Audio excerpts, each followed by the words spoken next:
I just really need to grind this down and see what it looks like.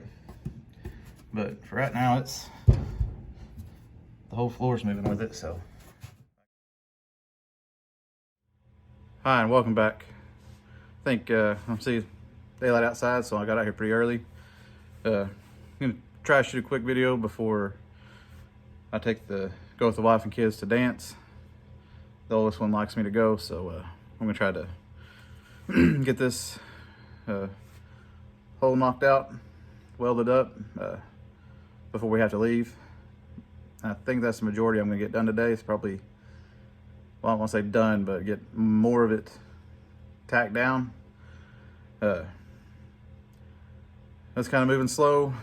I mean, it is what it is. I starting to work weird hours now, where it's basically 7 to 7, and then I come home, have a little bit of family time. When they go to bed, I come out here, and this past few nights had cats out here, and I wanted to get out here before they came out here because they were knocking stuff off and just being crazy. So I'm gonna try to come out here earlier every day, and that way I'm more focused, and hopefully we can get this taken care of.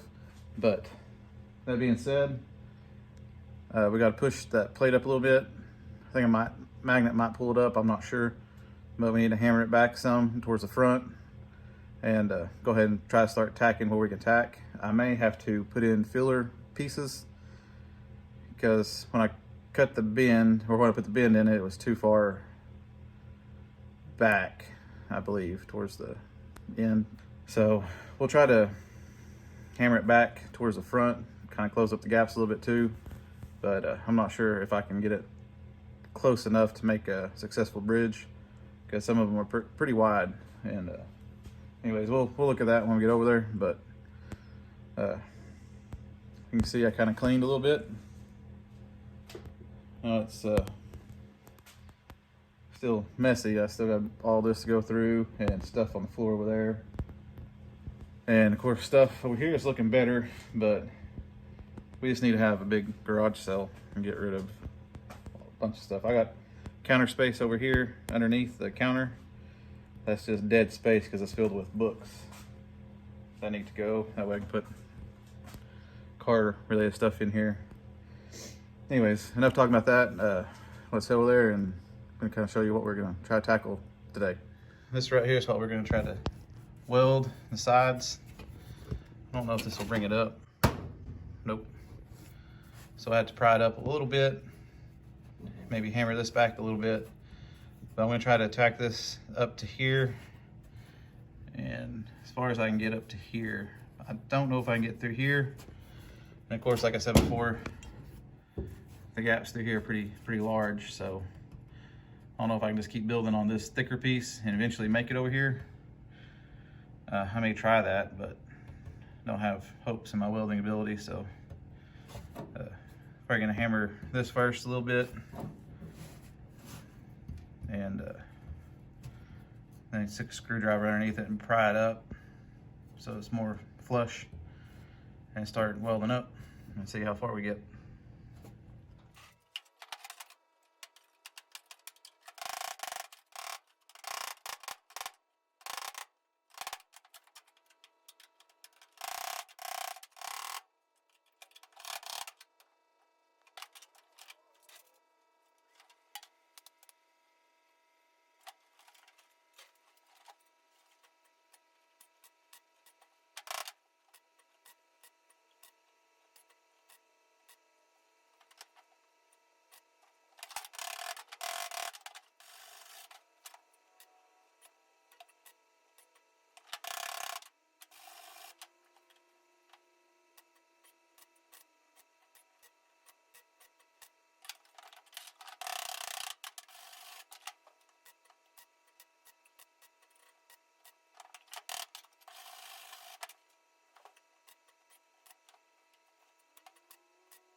there's the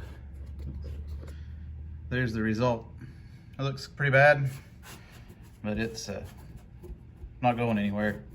I think I'm gonna get my Dremel with a little barrel sander, come in and just go over these real good. Don't know if I'll do that on camera or not, but that's what I want to do, is just get this down flat. But I think I got my welder dialed in pretty good.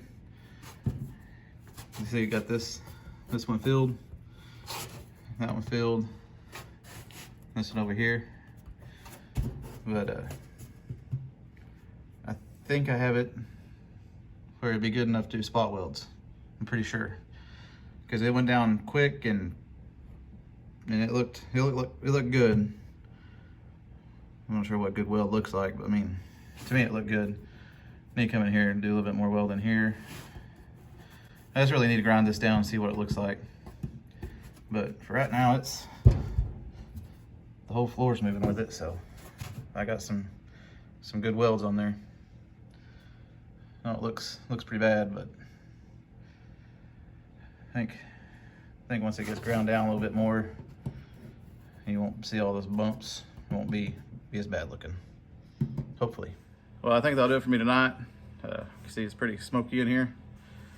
I'm gonna check underneath. When I was welding, I actually caught something on fire. Probably a bunch of grease under there. But I'm gonna go up there and make sure it's not burning still, which I don't think it is. But anyways, I'm really happy with how that turned out and how that welder performed. To me, it welded great today. I think good enough that I'd be confident spot welding myself, so I'm not gonna mess with the dials any. I'm just gonna leave it where it is, and hopefully we can get some good welds in. Like I said, I'm happy how that piece came in. I don't know if I'll do it on camera or not, but I'm gonna take, like I said, the Dremel with the barrel sandpaper and go over those bumps, try to get them a little bit smoother, make it look nicer, and see if I need to add more weld. And when you fill in those 5 holes too, I'm debating if I should I cut out a plug to put in there and weld that in, or should I try to bridge all the way across, which sounds pretty hard to do. So I'll probably end up making little plugs, put them in there and just tacking them around. But I'm feeling pretty good about that welder right now. It seemed to work real nice today. Anyways, if you're new to the channel, I post every Monday, Wednesday, Friday. I'm debating on bringing in another vehicle. Not sure if I just need to clear my head on this one for a little bit, or just continue on. Let me know what you like. I was thinking about trying to drag the 65 short wide in here and do a little work on it, but if you'd rather me stay on the Bronco, then I'll stay on the Bronco. And I know the oldest will like having a piece in so she don't lose her leg in it. Anyways, thank you for watching, and I'll see you next time.